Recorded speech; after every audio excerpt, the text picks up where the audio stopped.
I thought I'd die here. So I made my peace with it.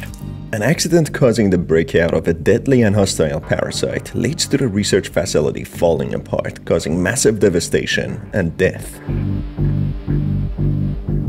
Cynte, the lead scientist, despite being infected, manages to survive while missing some limbs. His subordinate, Luce, gets on an escape pod to get away from a mad Cynte wanting to kill her, as she is infected with the main parasite, which leads to him getting trapped and stranded in the research facility on an isolated asteroid. After 3 months, he manages to detect a nearby cruiser spaceship, which he hopes to get on and find a way to treat himself from his infection. Hi folks, I'm R, your narrator, and welcome to Endoparasitic 2, a highly anticipated game which I made a video about its original installment. If you haven't watched it already or you want a recap on what happened so far, you can do so by clicking on the card above or the link in the description or the comments below.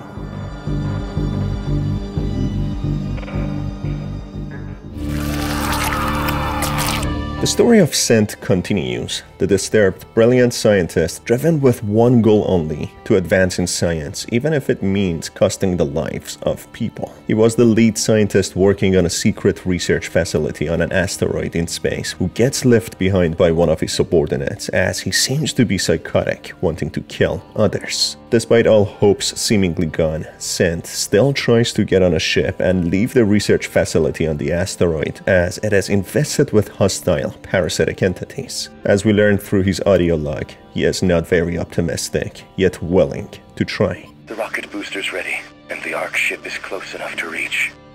Well, hypothetically, I'll have to leave everything behind to meet the weight limit. I'm not sure I'll make it.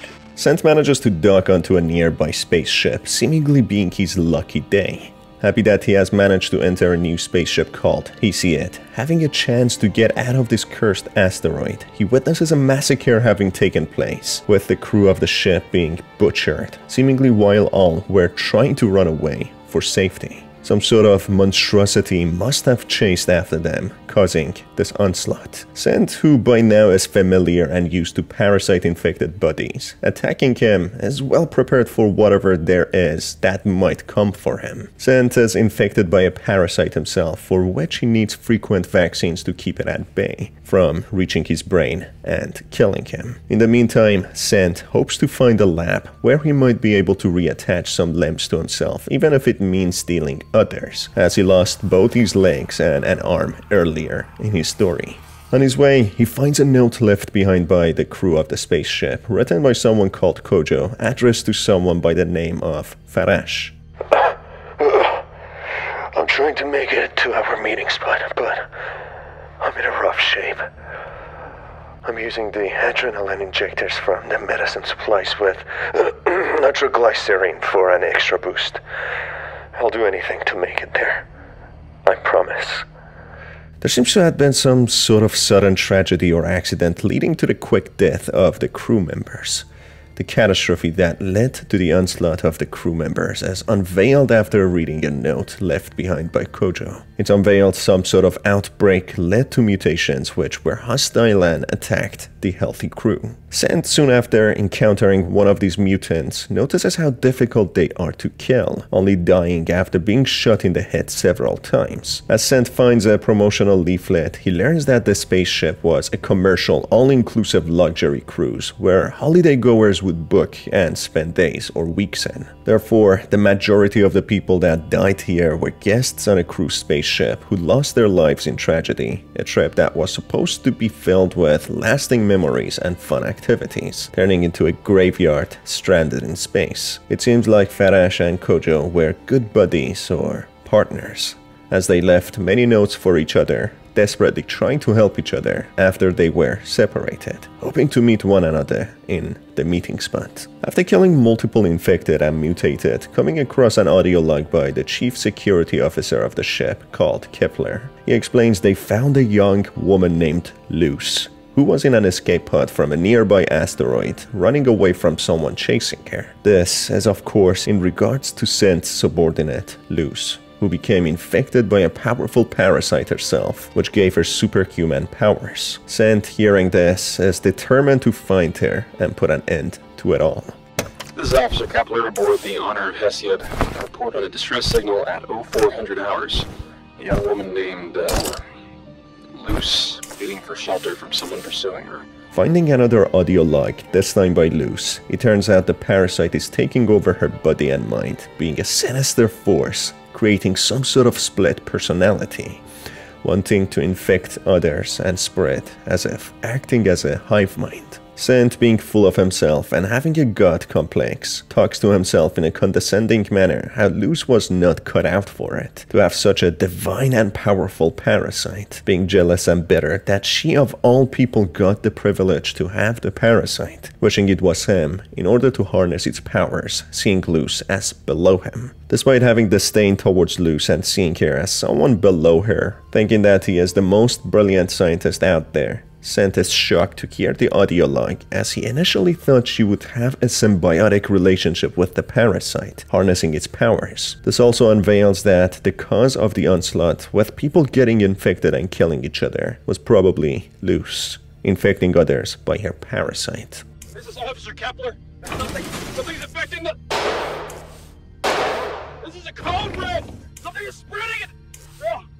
No! As the ship was becoming heavily infected, the doctor on board, Dr. Karras, records an audio log on how everyone is dying and getting reanimated into monsters. He tries to go to the lab and find a way to stop the spread of the infection. That's when the bizarre backstory between Karras and Cynte is unveiled, with Cynte mentioning that they were close, with a deep undertone. Cynte and Karras worked together in a base on an asteroid, someone Cynte seems to be excited to see again, and for the first time ever, seemingly worried. Karras. I knew him. We used to work together on the asteroid base. We were close for a long time.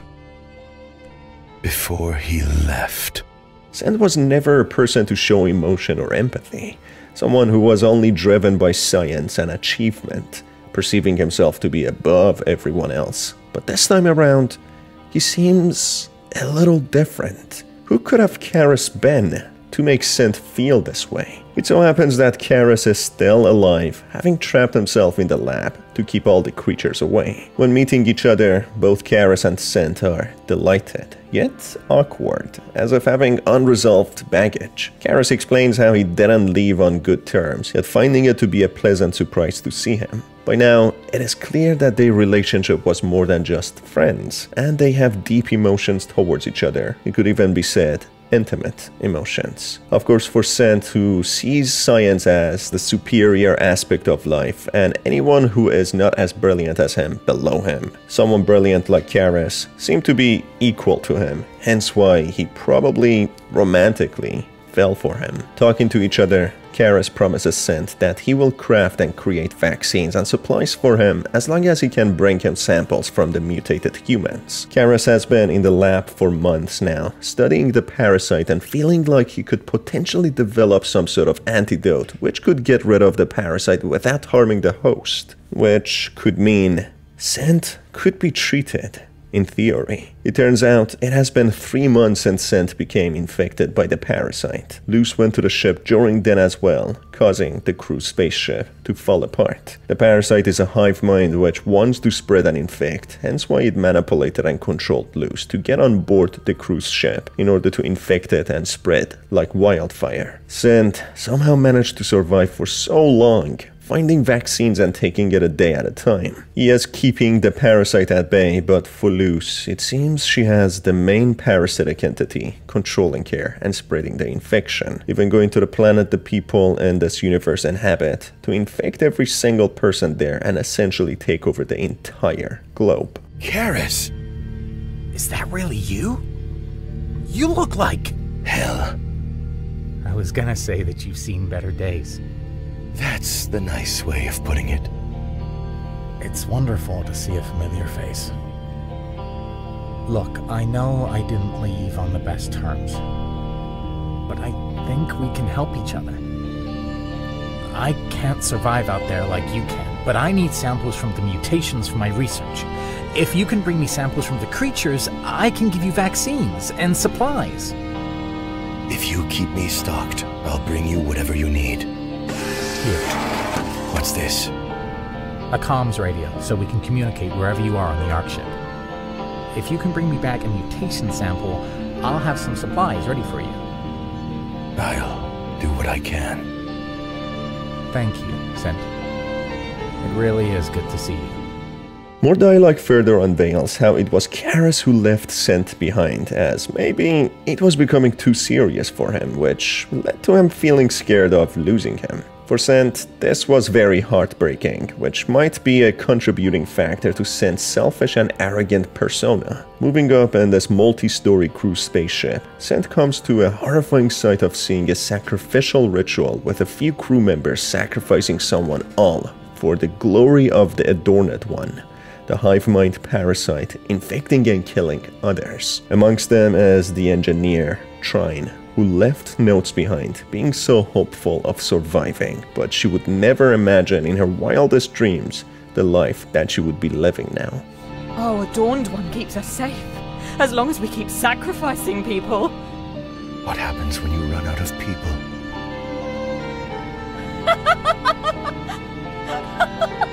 You're a funny man, sir. I hope they let us keep you for a while. Don't itch, don't itch, don't itch. She is infected with the parasite taking over her mind, forcing her to sacrifice people and feed on the dead crew members to survive. This ghastly sight makes Cynte become sick, seeing the unthinkable, even being too much for a seasoned and hardened person like him. Managing to go to the bedding storage room, he finds a note that this was a safe place for the non-mutated to hide and live, away from the parasite-infected mutants. However, Cynte witnesses how everyone has been butchered here, with a few infected crawling around. Going to the bar where Kojo and Farash plan to meet each other, it's all displayed to be hopeless. No one has survived. There is no one but dead and infected, with both Farash and Kojo seemingly dead.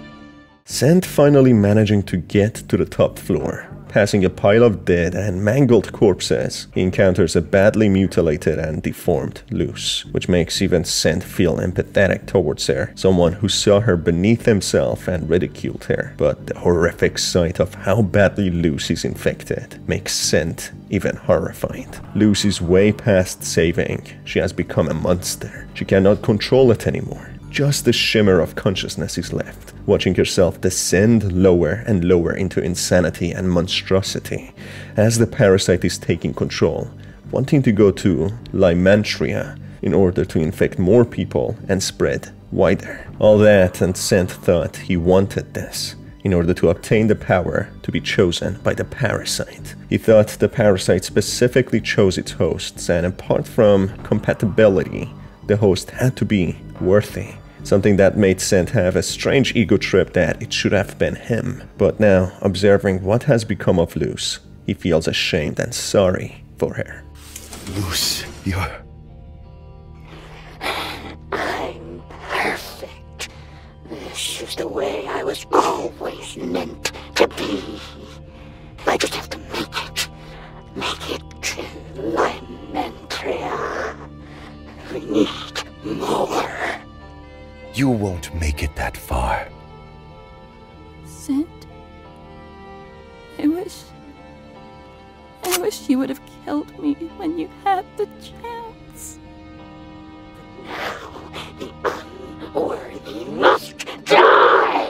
A crying part of Luce still remaining begs Cynte to kill her, and he should have done it long ago, when she attacks Cynte, acting as the final boss. After killing Luce, a disappointed and disheartened Cynte explains how this was all nothing but a waste, and how he will fix everything, hoping to work with Karis again in order to find the antidote and get rid of the parasite once and for all. And that's when the story comes to an end.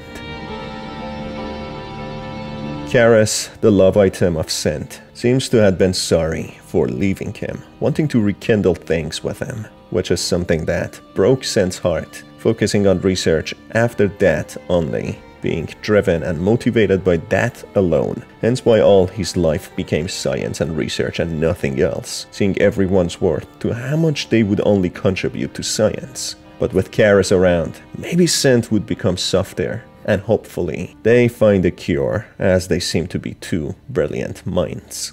And that is it for this video, folks. I truly hope you enjoyed it. If you did, you know what to do. Hit on that subscribe button and the notification bell. Until the next time, have a fantastic day. Hope to see you there.